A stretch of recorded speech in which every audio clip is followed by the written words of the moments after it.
बॉलीवुड के महानायक अमिताभ बच्चन और ब्यूटी क्वीन रेखा की जो लव स्टोरी के बारे में तो आप सभी जानते हैं। फिल्मी गलियों में एक दौर ऐसा भी था जब अमिताभ बच्चन और रेखा की जोड़ी को बॉलीवुड की सबसे हॉट जोड़ी कहा जाता है और इनकी प्रेम कहानियों के चर्चे लोगों की जुबान पर रहते थे। कहा जाता है कि दोनों में सीक्रेट लव था। इनकी जोड़ी ने पर्दों पर एक से बढ़कर एक फिल्में दी थी।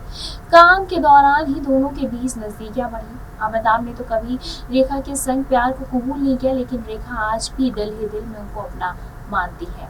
तो चलिए अमिताभ के बारे में और उनकी ये बॉलीवुड की जो लव स्टोरी है, बॉलीवुड के शहंशाह की एक नजर डालते हैं उस पे। 80 साल 80 किस्से सीरीज के तहत आपको बताते हैं अमिताभ और रेखा की लव स्टोरी के बारे में। वर्षों बीत गए, कई पीढ़ियां अमिताभ बच्चन और रेखा के फिल्मी गाने को सुनकर बड़े हुए हैं। कहा जाता है कि जब रेखा और अमिताभ के बीच प्रेम की चिंगारी धधक रही थी, उसी बीच रेखा बॉलीवुड के दिग्गज कलाकार ऋषि कपूर की पत्नी और अपने करीबी दोस्त नीतू कपूर सिंह की शादी में सिंदूर लगाकर और मंगलसूत्र पहनकर पहुंच गई। कहा यह भी जाता है कि तब मीडिया में अफवाह ये फैल गई थी कि रेखा ने अमिताभ बच्चन से शादी कर लिया। हालांकि कई अफवाहों के बाद रेखा ने एक इंटरव्यू में बताया था कि उस शाम वो सीधे शूटिंग के सेट से कार्यक्रम में पहुंची थी। सिंदूर और मंगलसूत्र उनके किरदार का हिस्सा था और वो उसे उतारना भूल गई थी। रिपोर्ट्स की माने तो अमिताभ बच्चन और रेखा ने साल 1976 फिल्म दो अनजाने के दौरान एक दूसरे को डेट करना शुरू किया।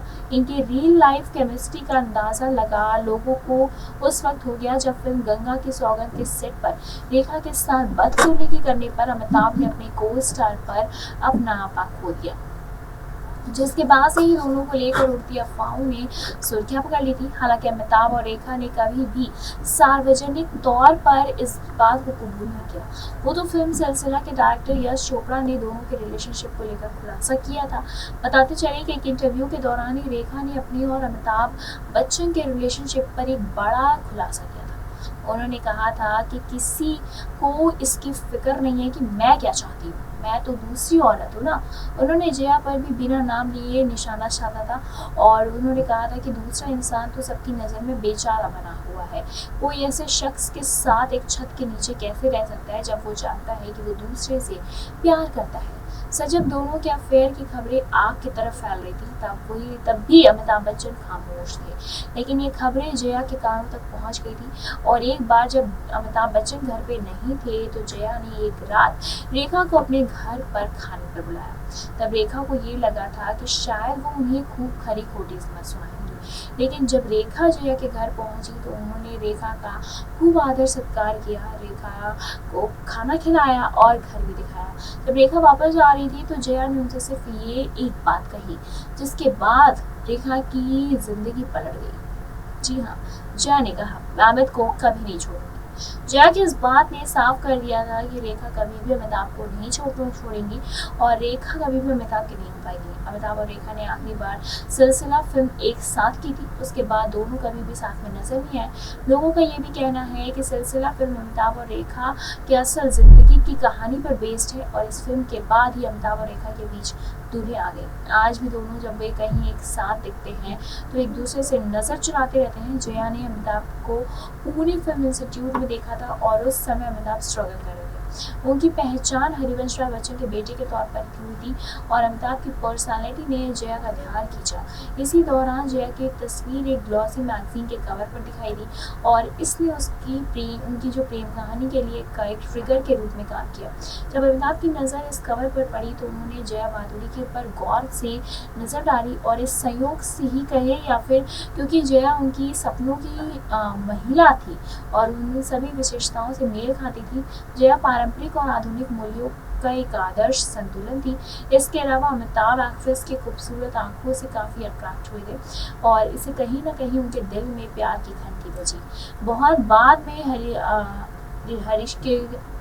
में हरिश्केश मुखर्जी उन्हें एक साथ लाए और फिल्म गुड्डे के सेट पर दोनों की ऑफिशियली मुलाकात हुई। अमिताभ वास्तव में जया के अपोजिट काम करने को लेकर काफ़ी एक्साइटेड थे, हालांकि उन्हें फिल्म से रिप्लेस कर दिया गया था। जी हाँ, देखिए, महानायक अमिताभ बच्चन इस उम्र में भी जिस जज्बा के साथ काम करते हैं, शायद ही वो जल्दी किसी आम व्यक्ति के या फिर एक्टर एक्ट्रेसेस के साथ उन्हें देखने का मौका मिलता हो। ऐसा नहीं है कि अमिताभ की निजी ज़िंदगी आम सी रही है। समय समय पर कई सारी बीमारियों ने उनके भी जज्बे और जोश को कम करने की कोशिश की है, लेकिन कहते हैं कि अगर किसी चीज़ को दिल से चाहो तो पूरी कायनात उसे तुमसे मिलाने में लग जाती है।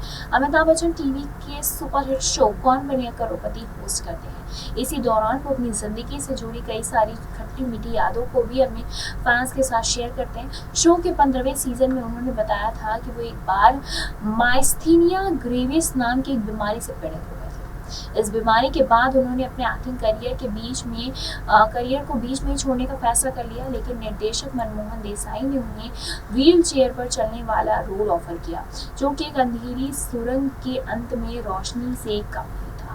बताते चले कि अगर उन्होंने कहा कि आप पानी नहीं पी सकते, अपने कोट के बटन नहीं लगा सकते और यहाँ तक कि अपनी आंखें बंद या खोल भी नहीं सकते। डॉक्टर ने दवा लेने की सलाह दी और मुझे आराम करने को कहा, लेकिन मैं बहुत ही ज़्यादा डरा हुआ और चिंतित था। जब मैं घर आया तो मैं सोच रहा था कि मैं कभी फिल्मों में कैसे काम कर पाऊँगा। मैं चल भी नहीं सकता, मुझे पानी भी मैं नहीं पी सकता और मुझे नहीं पता कि मैं कैसे ठीक होऊंगा और मैं किसी से ठीक से बात भी कर पाऊँगी या नहीं। ये एक कठिन समय था मेरे लिए। उन्होंने कहा कि आखिर क्या है ये माइस्थेनिया ग्रेविस और कैसे होती है ये बीमारी। दरअसल बताते चले कि माइस्थेनिया ग्रेविस की जो बीमारी है वो मांसपेशियों से जुड़ी हुई बीमारी है। इस बीमारी में मरीज के शरीर की मांसपेशियों को बुरी तरह से प्रभावित होते हैं और इससे नर्वस सिस्टम के सेल्स, टिश्यूज और शरीर की मांसपेशियों में ब्लड सर्कुलेशन कम होने लगता है। एक्सपर्ट्स की माने तो शरीर में होने वाले खास तरह के केमिकल में कमी के कारण ऐसा होता है। इसके कारण आँख, चेहरा, गला, हाथ पैर की मसल्स कमज़ोर होने लगती हैं और व्यक्ति को अक्सर थकावट होने लगती है। बताते चलिए इसी के साथ किन लोगों को इस बीमारी का सामना करना पड़ता है और किन लोगों को इस बीमारी का सबसे ज़्यादा खतरा होता है। बताते चलिए कि जो लोग अंदर से काफ़ी ज़्यादा कमज़ोर होते हैं और काफ़ी स्ट्रेस और डाइट का प्लान नहीं करते हैं, डाइट का पालन नहीं करते हैं, उन्हें इस बीमारी का खतरा काफ़ी ज़्यादा रहता है। ये बीमारी किसी भी उम्र में हो सकती है। एक शिशु से लेकर वयस्क भी इससे पीड़ित हो सकता है। बताते चलिए कि बीमारी के दौरान क्या कुछ करना चाहिए, इसे कैसे परहेज करना चाहिए। बताते चलिए इस बीमारी में कमजोरी होती है, इसीलिए सबसे ज़रूरी चीज़ है कि आप जितना हो सके आराम ज़रूर करें। यानी कि माइस्थेनिया ग्रेविस होने पर मरीज को फिलहाल एक्टिविटी अपनी बंद कर देनी चाहिए, फिजिकल एक्टिविटीज़ बंद कर देनी चाहिए। और माइस्थेनिया ग्रेविस के जो लक्षण होते हैं वो इस प्रकार है। दरअसल ये बीमारी ऑटो इम्यून प्रॉब्लम के कारण होती है, यानी कि ये हेल्दी इम्यून सिस्टम पर सबसे ज़्यादा असर डालती है। और इस बीमारी में ये बीमारी होती है वो ऑटो इम्यून प्रॉब्लम के कारण होती है और इसमें इम्यून सिस्टम आपका सबसे ज़्यादा ख़राब होने के चांसेस होते हैं और इसी पे जो बीमारी होती है वो सबसे ज़्यादा पकड़ बनाती है। बताते चले कि सीने और मसल्स में तेज़ दर्द होना, किसी चीज़ को खाने और चबाने में दिक्कत का सामना करना और सीढ़ियाँ चढ़ने में दिक्कत आना और यहाँ तक कि आपके हाथ पाँव में दर्द होना, बात करने में दिक्कत आना, ये सारे लक्षण इसी बीमारी के हैं। सबसे ज़्यादा इम्पॉर्टेंट ये है, इसके लक्षण है सांस लेने में दिक्कत। अगर आपको सांस लेने में ज़्यादा दिक्कत है तो आपको इस बीमारी के आप करीब हैं। हमेशा थकान अगर महसूस करते हैं तो भी इसमें से ये एक लक्षण होता है। फिलहाल बताते चले कि अमिताभ बच्चन अब इस बीमारी से बाहर हैं। फिलहाल इस पर आपकी क्या कुछ राय है, हमें कॉमेंट करके ज़रूर बताएं। ऐसे तमाम लेटेस्ट अपडेट को जानने के लिए जुड़े हमारे साथ और देखते हैं नेक्स्ट।